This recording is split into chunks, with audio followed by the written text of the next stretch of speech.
إسماعيل حدثنا أبو عوانة عن فراس عن الشعبي عن مسروق عن عائشة رضي الله عنها أن بعض أزواج النبي صلى الله عليه وسلم قلن للنبي صلى الله عليه وسلم: أينا أسرع بك لحوقا؟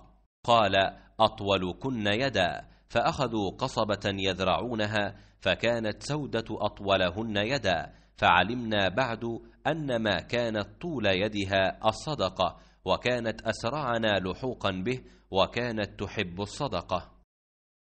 अबू एवाना वज़ाह यशकरी ने बयान किया, उनसे फ़रास बिन यहया ने, उनसे शाबी ने, उनसे मसरूक़ ने और उनसे आयशा रज़ियल्लाहु अन्हा ने कि नबी करीम सल्लल्लाहु अलैहि वसल्लम की बाज़ बीवियों ने आपसे पूछा कि सबसे पहले हम में से आखिरत में आपसे कौन जाकर मिलेगा?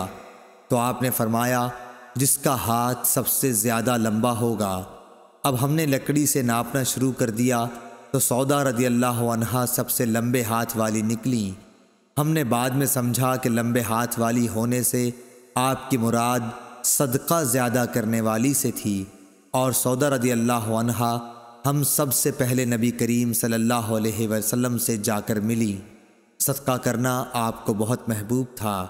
सही बुखारी हदीस नंबर 1420।